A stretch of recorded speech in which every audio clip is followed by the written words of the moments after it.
Assalamu alaikum. This is Dr. Usman Sadiq Paracha, and we would be having our lecture number 21 of the subject Applied Quantitative Analysis and Practices.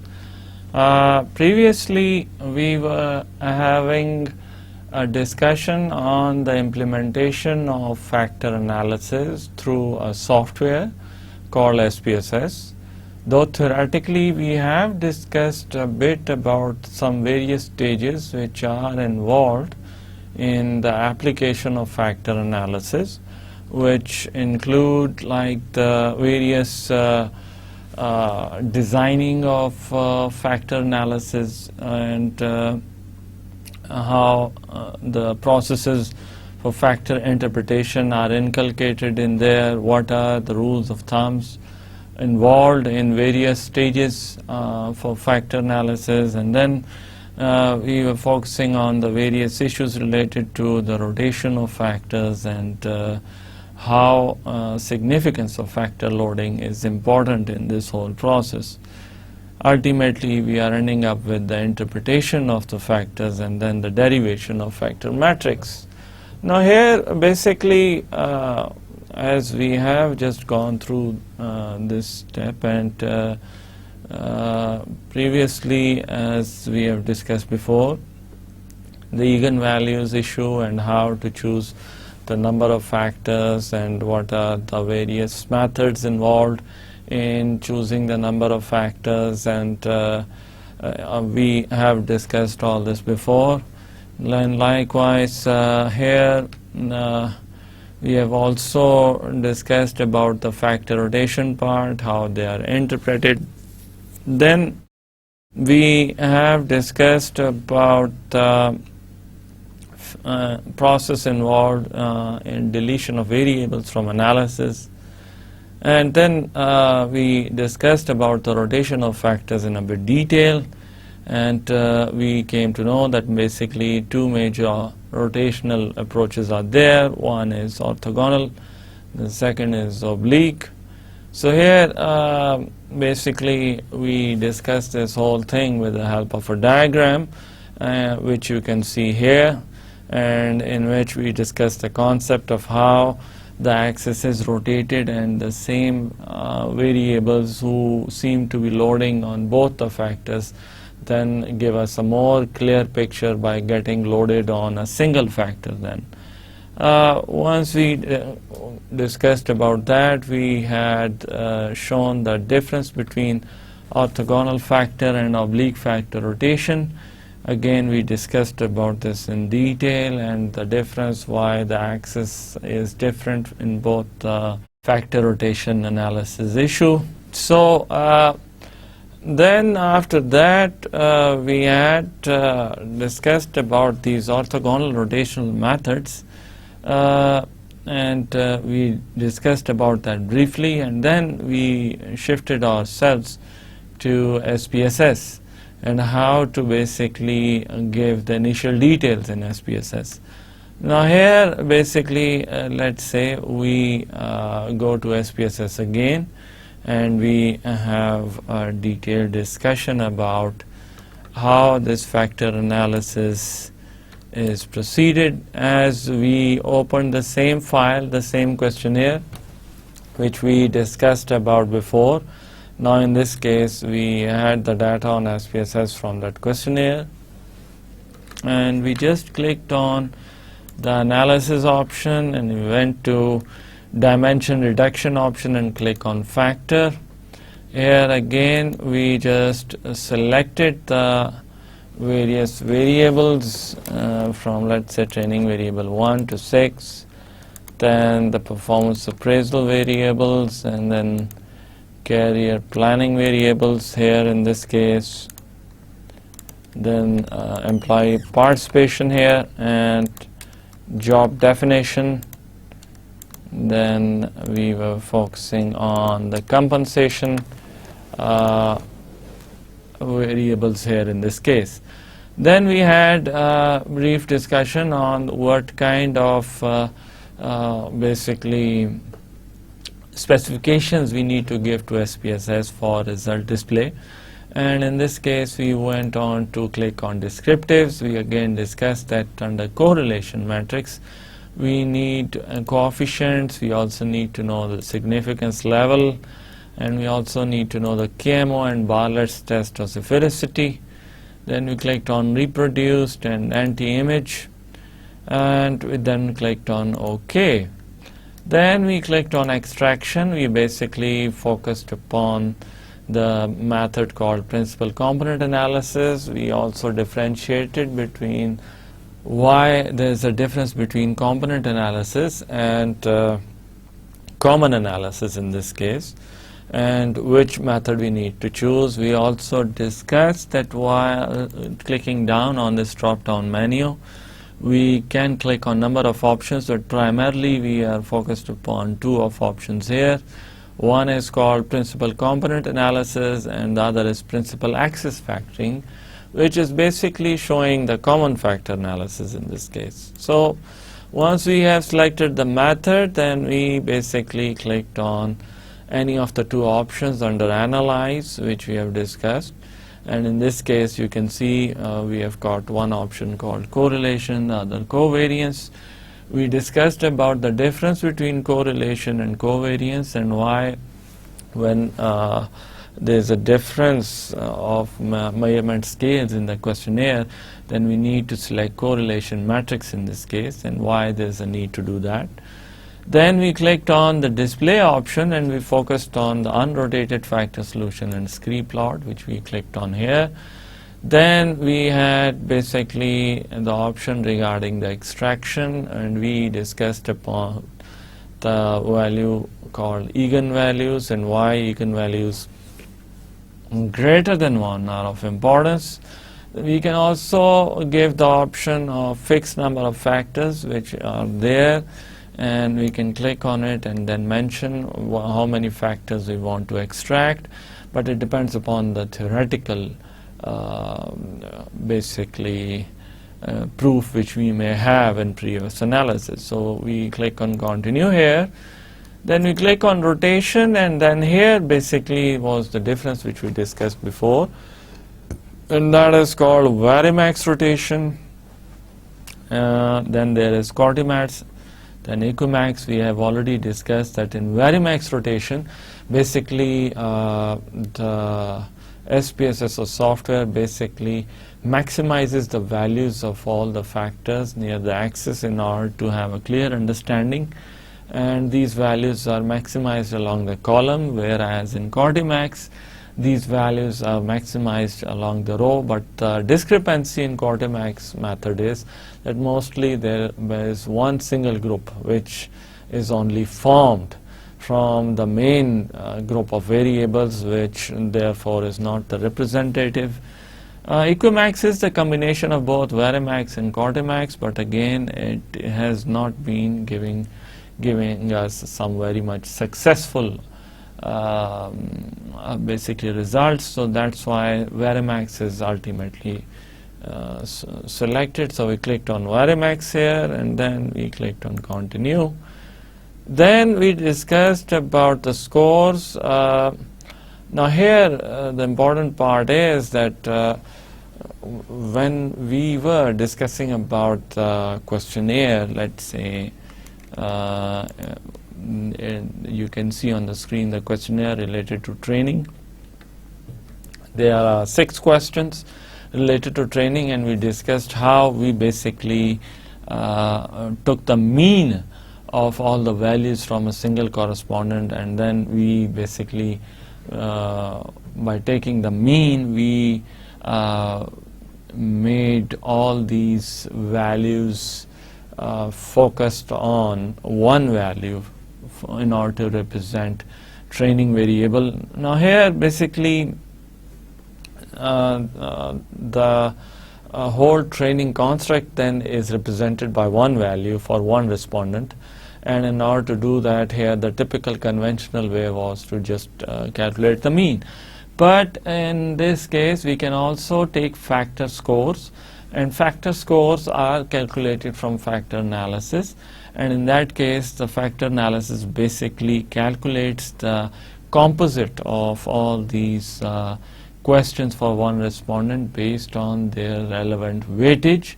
So therefore, sometimes or most of the times factor score becomes more representative of this construct. So that's why, going back to this software, we can see that we have got the option save as variables. So let's click on that.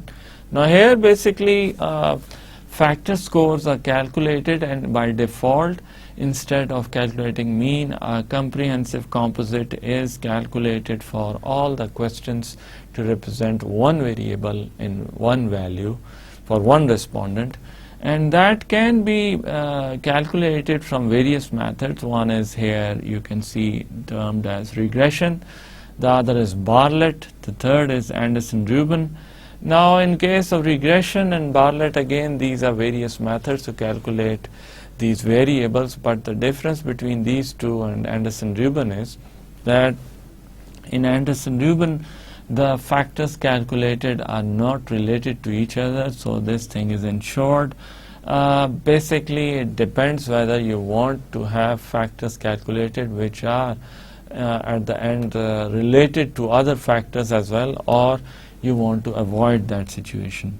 So in this case, then we can also click on displaying of factor score coefficient matrix. We click on continue here. Then we click on options, and then we can basically get the option saved for coefficient display format. One is called sorted by size, which we clicked on here.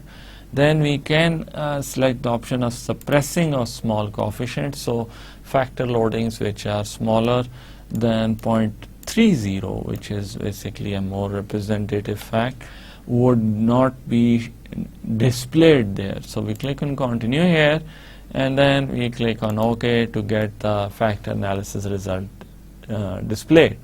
Now here you can see that we have the correlation of all the variables displayed, and from this we can easily have an overview of various relationship of variables which are displayed here, and we can manually see from the various figures here that what kind of relationship is displayed here. But you see, as there are too many number of variables here, so just to identify a structure or pattern of variables just from correlation matrix is not possible. So that's why we take the help of factor analysis. So going through this whole chart, you can also see that this chart is separated by another chart by a line, and under that the significance of all these values is reported. So basically we will consider only those values which have significance of p is less than 0.05. So based on that we can choose or observe only those correlations which are significant. Then we have been displayed with Meyer called Kaiser-Meyer-Alkin-Meyer. We discussed about this before, and the KMO value should be greater than 0.5, along with Bartlett test of sphericity, which represents that how many correlations or are there any significant correlation available for factor analysis to continue. So Bartlett test of sphericity here is significant, as you can see with the last figure. So based on this Bartlett's test of sphericity figure, we can say that sufficient correlations, sufficient in fact significant correlation exist within the group of variables for us to continue with the factor analysis. Now here we are represented with anti-image covariance, which basically gives us again another figure for showing whether sufficient correlation exists or not. And here the values along the diagonal, as you can see here, that the first value here with training variable 1 is 0.526, and the diagonal values should be greater than 0.5. Here they are a bit low, but then again we are focusing more on anti-image covariance or anti-image correlation. So we would be focused on anti-image correlation here.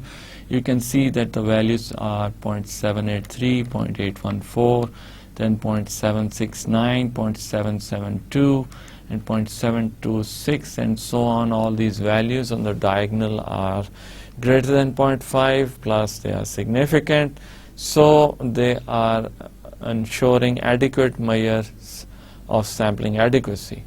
Now after that, another thing which is being displayed here is the commonality of all the variables, and by commonality we mean that the variance which is being shared by these individual variables with the other variables in the same setup. So here you can see that all the variables are showing commonalities greater than 0.5, which you can see here. So the commonalities here are being shown with the extraction figures. In the second column, against all these variables, you can see all the variables have commonalities greater than 0.5, and if we end up with a variable which has got commonality less than 0.5, then we will have to reconsider, and we would have to consider the variable kicked out from this whole list, because it is not showing enough variance among all the other variables, so that variable may not be suitable for us. But again, the decision of keeping a variable or taking it out, that decision basically depends upon the theoretical perspective as well, and how much justified that factor is within the theory to be kicked out of the list. So we don't totally rely on statistical analysis here. The theoretical perspective is equally important, and we have to justify the existence of these variables from a theoretical perspective as well. So once we have gone through that, then we are displayed with a table, and here you can see that the various factors are displayed. All the number of items which have been included for factor analysis, the groups would be made for each item here. So you can see that there are total 29 groups here, and we have reported only those groups here on the columns ahead which have basically the eigenvalues greater than 1. So in the third last column here, you can see the rotated sum of square loadings which are of importance, and here you can see the eigenvalues basically are from 1 to 4.9, and also we can see the percentage of variance which they are sharing. Now as a whole, it is a rule that the cumulative percentage of variance should be minimum 60%. So here we have got as much the values are with having eigenvalue greater than 1, also as a cumulative are depicting 71% variance among whole data set. So we have crossed the minimum limit, so we can choose all these 7 factors for further elaboration. So coming to the Scree plot, basically we can see that we have got eigenvalues basically displayed on y-axis and component number on x-axis, and component number basically represents the factors which have been created from the items in the questionnaire, and all of the items are included. So here basically we are differentiating that at which point should the cut of the last factors be made. Here one rule is to find out the one eigenvalue on the y-axis and extend it to the nearest plot, and from there we can count the number of factors which are basically there, and here the values basically represent their number component and also the relevant eigenvalues. So once we have put the cut on the line, then we can basically extract the number of factors from here. Once we have derived the number of factors, then the next point is to plot the component matrix. Now here component matrix basically here you can see that total 7 groups have been identified, or 7 factors which can be derived from the group of variables here. Now once we have enlisted these group of variables on left side, then we can plot the various factor loadings on each factor here. The higher is the loading of each variable on that specific factor, then the higher are the chances of that variable to be there attached with the factor which is showing higher loading. So basically in this diagram you can see the various values which are basically used to be reported for these various factor loadings. Now as still these factor loadings are not giving us a very clear picture of which group of items belong to which items. In that case we can see that another table has been created which is related to reproduced correlation. Now reproduced correlation basically differentiates between the values which have been calculated from the model and the values which have been calculated from the real data. Now the difference between these two gives us the residual basically, which you can see here, and ahead of that all residuals of all the values have been calculated, and as a rule of thumb it is important that the residual values should not exceed 0.05, and if they do then we would have to drop it. Then comes the rotated component matrix, which have been manipulated and rotated based on the formulas which we have discussed before. In rotated component matrix basically we are dealing with the factor loadings which are displayed against each group, and we can clearly see that all the variables basically have been loaded in their respective groups, and basically factor analysis here in this case is effective in giving us some further dimensions of these HR practices, and this method can be used ahead to evaluate the various options. So here basically once we have gone through that, then we are displayed with the component transformation matrix and then component score coefficient matrix. So here basically we are being given the scores of various variables here, and here in this case component transformation matrix we are dealing with the correlation of various groups with each other.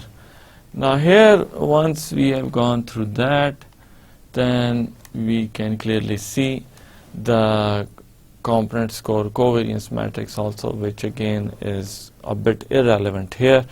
So in this way the factor analysis is being conducted, and this is the standard way. However, it is not necessary that when you are basically running SPS test on a specific data set that such a clear picture of all these groups is made.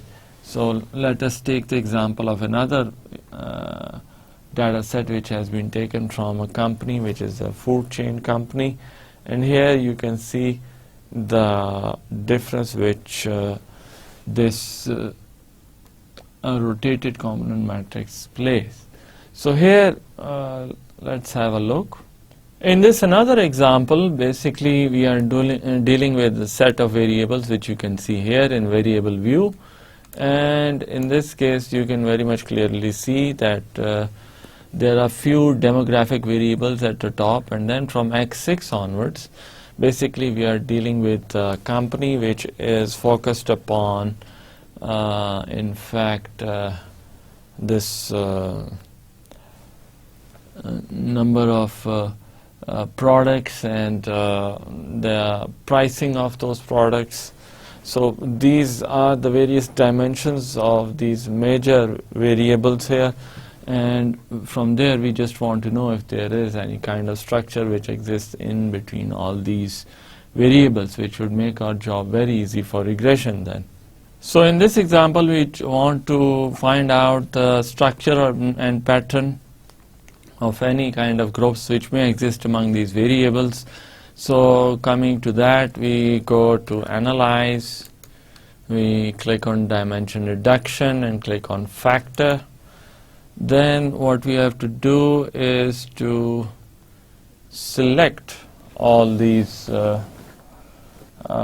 variables. So we select x6 from x22 and we click on the arrow here. All the statistics have to be mentioned, so we want coefficient, we want significance level, KMO, and reproduced. We click on continue, and then we click on extraction. Here we want the principal component analysis of all these variables which are enlisted here. Then we have the option of analyzing correlation matrix or covariance matrix. So then the way is to click on Scree Plot, which we have discussed earlier. Then we have got a third criteria of reducing these factor groups. One is based on x eigenvalue. Now eigenvalue having value greater than 1 would be considered. So basically based on that we click on continue, and then we click on rotation. Again we are focused upon the best one, which is Varimax, so we click on continue. Then we have got a score, and we can save these various variables under question as another form of variables, like to represent the mean of the various tasks. So we click on Save as Variables and we click on Continue. Likewise, you have to click on Options, and then we have to choose Sort by Size and Suppress and Email Coefficients. So here basically we have to give the absolute value which need to be ignored, and here you can see it's 0.30. So we click on Continue, and then we click on OK. So here basically we are represented with the result of this file, which is based on totally different survey. Here you can observe the correlation among all these variables which are listed here, and then you can also measure their significance. The KMO test basically represents the value of 0.708, which is enough. Then we have got Bartlett test of sphericity, whose significance is less than 0.05, so again this is acceptable. Then we have got a value regarding commonalities, and here we can see if any specific value or variable has got value less than 0.5. So here, as all the values are above 0.5, so we accept all of these values and we shift on to total variance explained. Now here basically all the groups are not mentioned here, only the top 5 who have got an eigenvalue of 1.0 or greater, and based on that again another important thing is that the percentage of variance basically obtained from this data is reported with cumulative basically variance, and in this case the ultimate is 77%. Now here basically that's why it's important that in all these cases we have to be focused on the cumulative percentage. That is only one method, but it's quite an effective method as compared to other two. So this table is of immense importance while reporting your results. Then comes the correlation matrix. Here you can see that the rotated component matrix is also displayed here, but a single variable can load on 2 or 3 group variables as well, but this will confuse our interpretation of result. But normally this happens also, and in that case we have to theoretically justify that why we are taking so many variables and their factor analysis in this case. So this factor analysis thing is quite important in our analysis in this case. So you can see here we cannot see any logical presentation of any kind of grouping which may be existing among the PhD faculty. Here in this example you can see that the groupings are quite different. Some of the variables are loading in more than one factor and significantly loading on one factor, so this creates a confusion that which variable should be associated with which group or which factor. So that's why there are certain treatments to handle such a case, which we will discuss. And then we have got component transformation matrix. Basically it lists down the various loadings of each factors, and based on that we have to decide which factor we have to choose. Once we have gone through that, then we have got another option.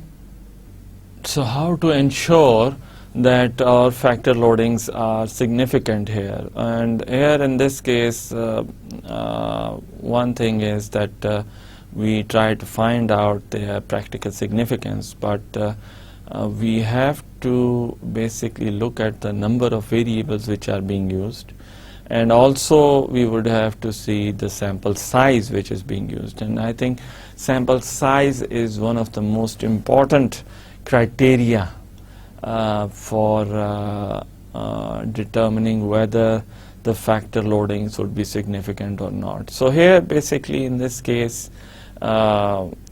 following that procedure, there is a chart and there are guidelines which give us a brief idea of what kind of sample size significance is required. So basically we can say that in case you are taking the sample size of 350 here, then the factor loading basically of 0.30 and above would be significant.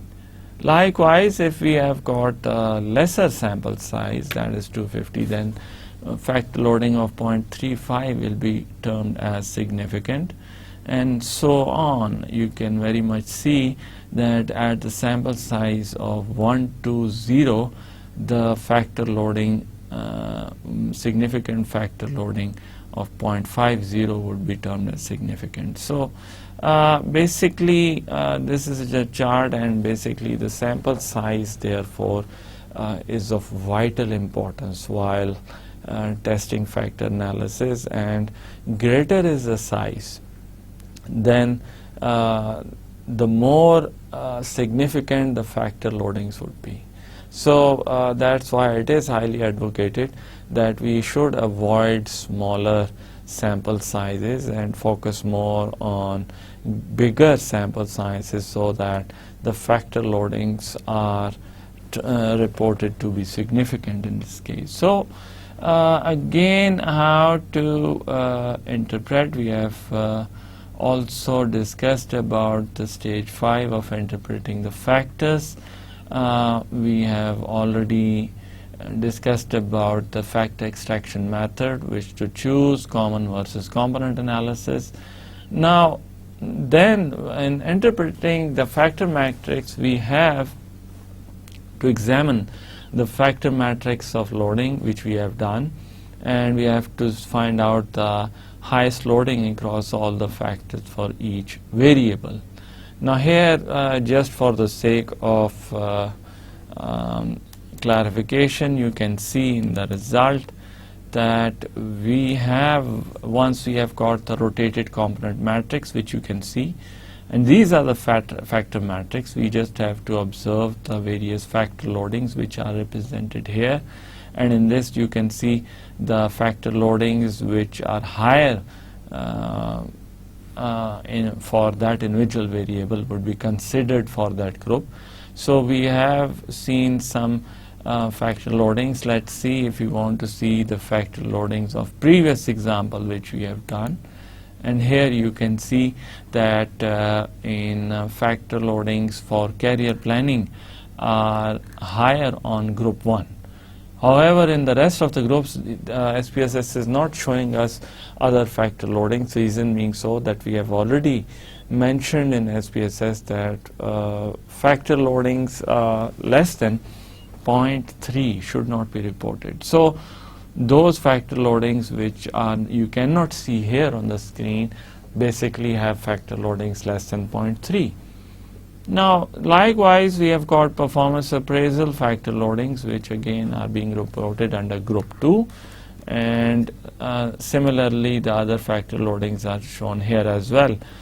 In case of training variable, you can very much see here that training variable has got one factor loading of 0.7, and at group 7 it has got a factor loading of 0.344 as well, as it has got the factor loading of 0.78 greater than 0.5 on group 3, so we will basically consider this loading here in this case.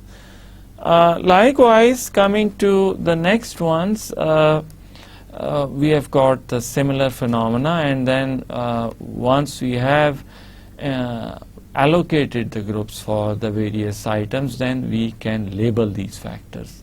For example, the various items under carrier planning can be labeled as carrier planning here.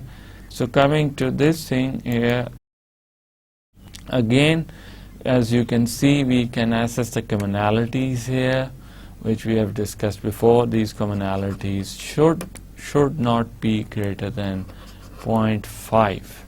So if there is any commonality of a variable less than 0.5, then we would have to delete that variable.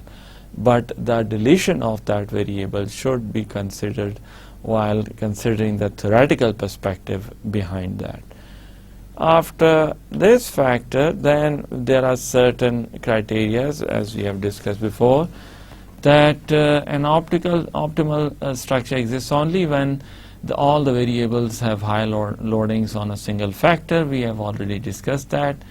Now, if basically the variables are being cross-loaded, then we have to delete those variables. For example, if a variable is having a cross-loading of 0.5 on one variable on one factor and then 0.6 or 7 on the other factors simultaneously, then this is a kind of a controversy, and in which we cannot clearly define that that specific variable is basically associated to a certain group or not. So in that case, we may have to consider the deletion of that variable, unless it is theoretically justified, because obviously, as discussed before, that focusing on purely statistical results is not advisable, and we have to take along with us the theoretical interpretation as well.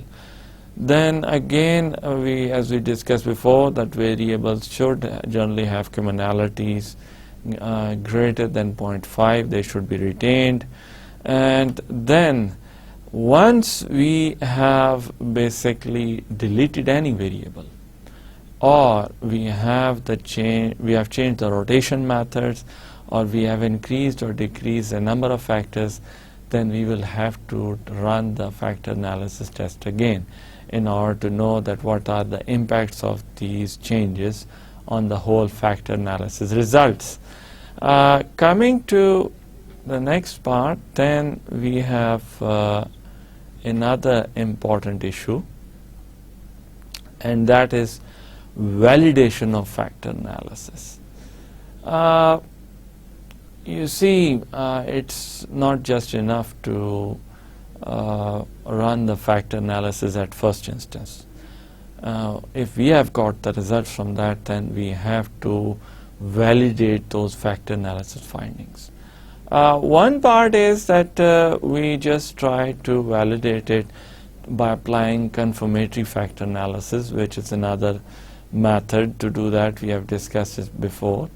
And the other is that we just make two groups of respondents from the same sample and try to run factor analysis on both separate samples and try to find out whether we are given the same results. Then again we have to basically assess the factor structure stability as well from the same validating procedure, and then we have to find out if there are any observations which can basically affect our whole result. So validation of factor analysis is important, and that is why there is another approach now which is termed as EFA to CFA approach. And in that, basically, firstly, we apply exploratory factor analysis. We try to find out the structure or pattern which exists among the group of variables. Once we have found that, then we additionally apply confirmatory factor analysis, and we try to find out if the confirmatory factor analysis confirms the findings of exploratory factor analysis. So if EFA to CFA approach gives us satisfactory result, then we can say that the structure which is existing between these variables is justified. So once we have gone through this thing, then the other important part is the surrogate variables, or the creation of summated scales or computation of factor and scores. Now, surrogate variables or summated scales are one and the same thing, because basically we are trying to find out the initial mean of all the variables for single respondent which can represent that single construct. Both have got their advantages and disadvantages, but basically we can also have another aspect called computation of factor scores, and these factor scores can be computed based on the weightage of importance of the option which has been selected by the relevant respondent. Now here all three are used to represent that specific variable, and we can have a look at SPSS option, because in this case you can see that the factor analysis which was run on the initial data file, we basically specified that the factors should be calculated for each variable. So you can see here that in first column the factor 1 represents the summated and the factor scores of the training variable. Then the factor 2 is this basically factor score for the performance appraisal variable, which represents the score of all the items for one respondent, and likewise all the relevant factor scores for all the other basically constructs have been displayed here. So in this way, once we basically mention the factor analysis options in score options, that to save them as variables, then each specific factor score is then computed, and based on that calculated and displayed separately, and their fields are separately created in SPSS in data analysis file. Now these values can be used further for our regression analysis, and they can represent the whole construct in this case. So this technique is very much helpful if we want to have a more better composite to represent the whole variable in this case. So coming back to the slide here, as we have depicted, that then there are certain rules, and basically here you can see that summated scale is only good as the items used to represent the construct. Now without theoretical justification we cannot calculate summated scales, because this is not advisable.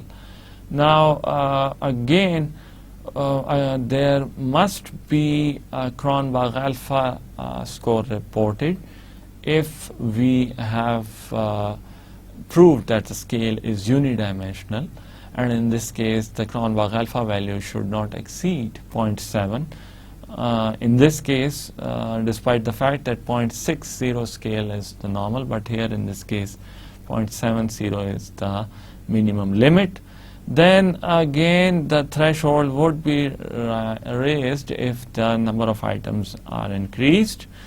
Then again, once the reliability is established, then we have to establish the validity based on convergent validity, the discriminant validity, and nomological validity. The explanation as you can see here.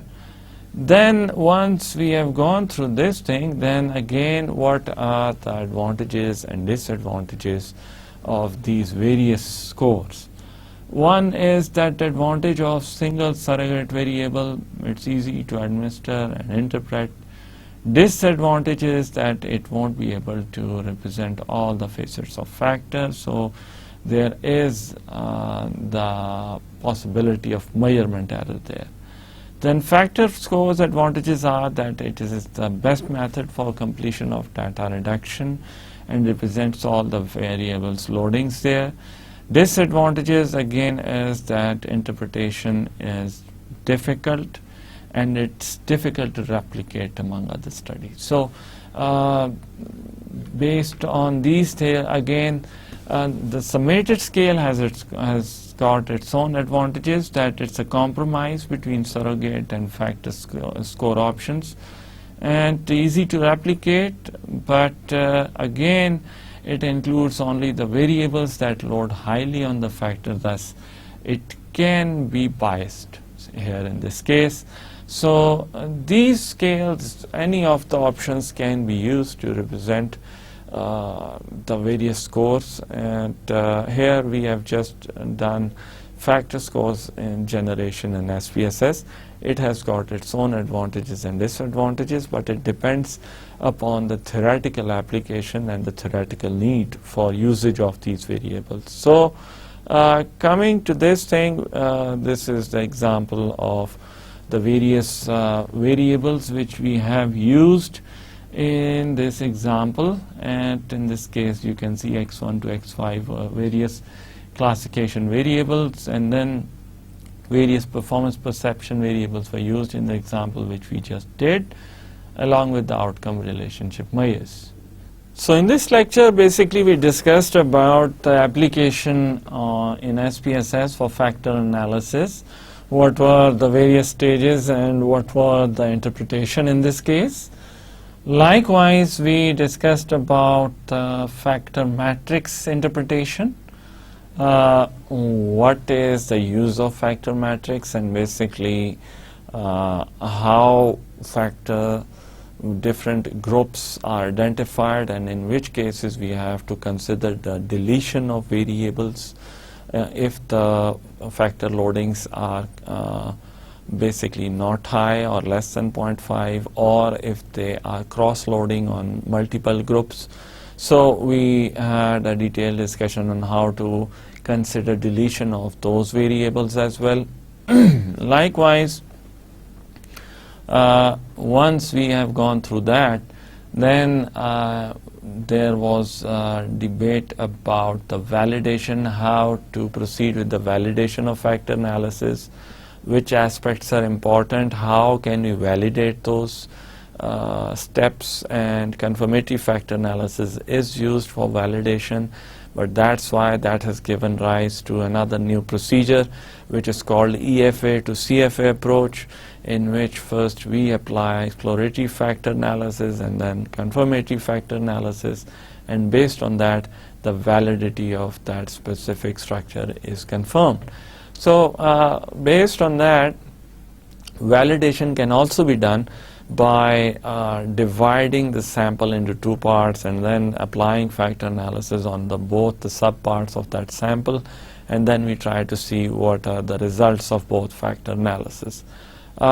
If they are in favorable condition, then we consider the factor analysis part as validated. Now, the other important use of factor analysis is the generation of factor scores, the summated scores, and surrogate variables. Now, all of these three have got their own advantages and disadvantages, and they are vital to some extent, because in some cases we may say that the mean of the relevant construct for items has been calculated to represent that specific construct for one respondent, but the factor scores can also be generated through SPSS, and sometimes, and most of the times, they also truly represent instead of calculating the means for individual construct. The SPSS application for generating factor scores was done, and how to generate them, how to give their description or specification at the start of factor analysis. And then in this case we also discussed about what are the advantages and disadvantages, and what things and advantages make these factor scores or surrogate variable or summated scales crucial for us. So based on this whole exercise, factor analysis was conducted and used and interpreted.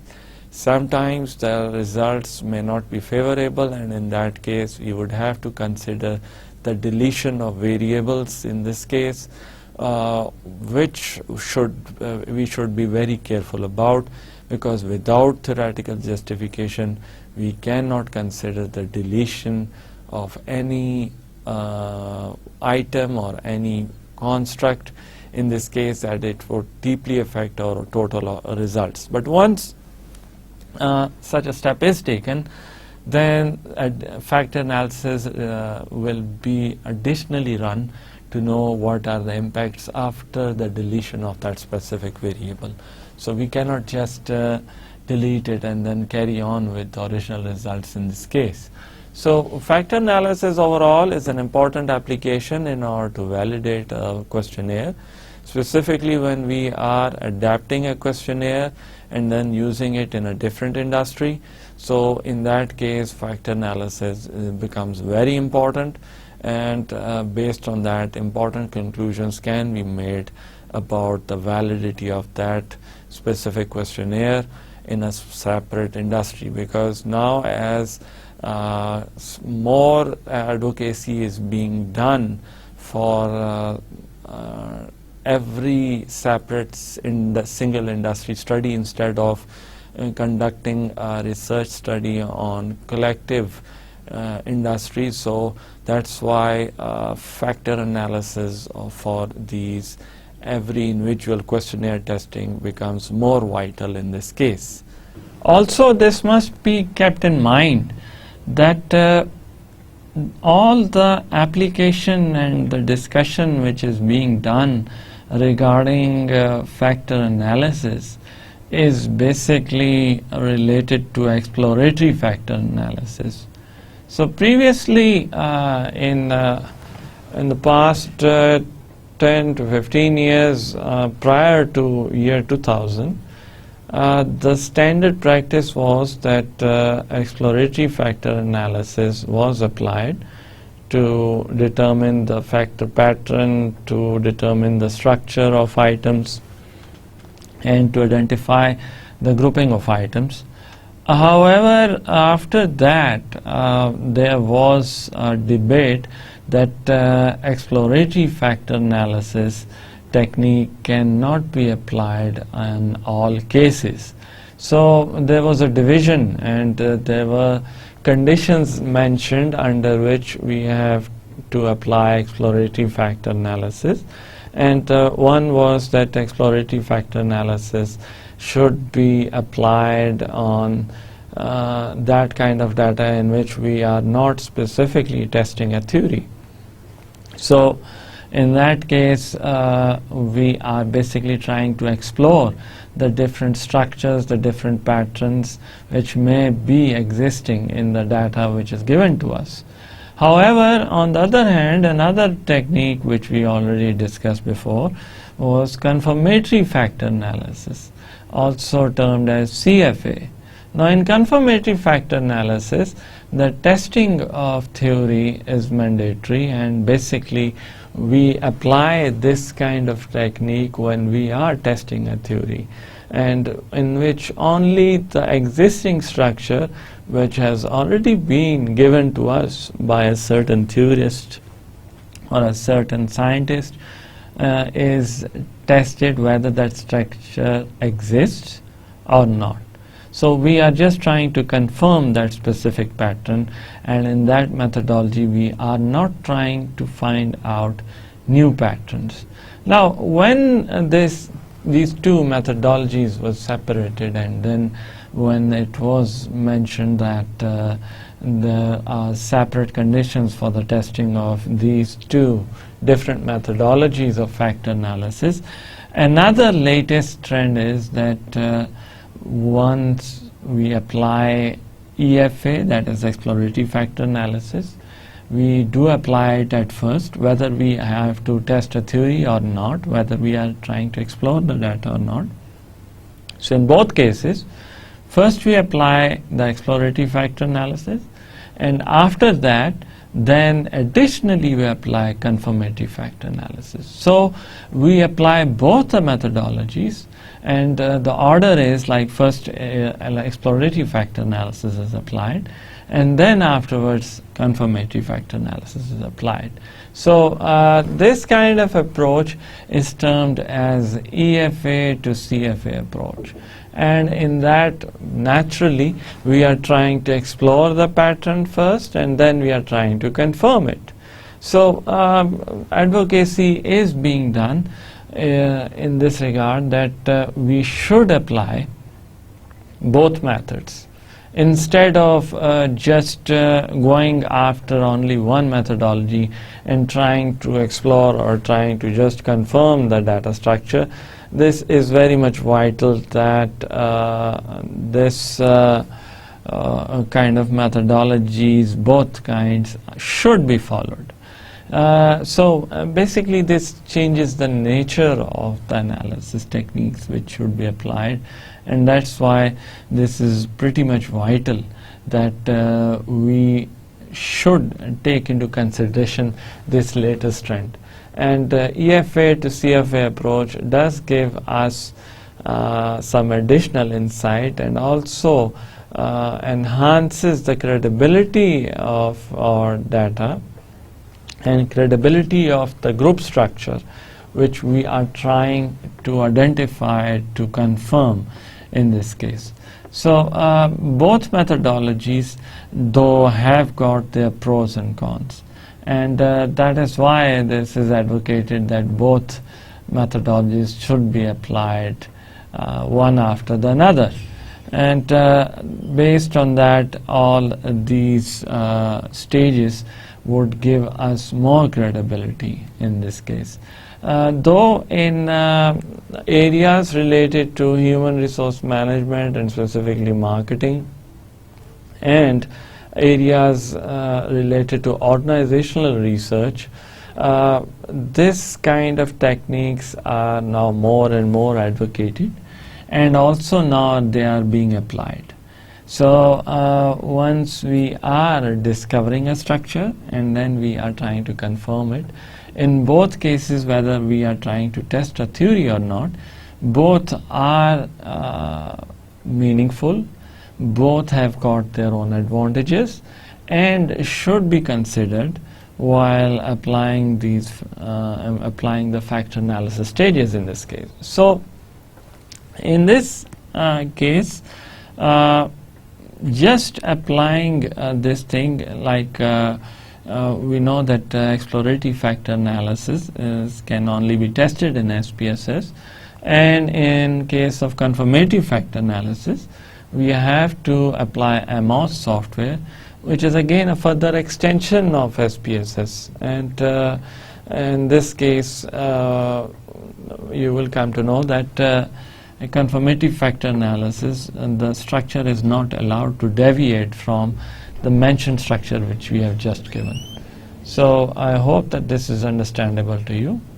Thank you so much. Allah Hafiz.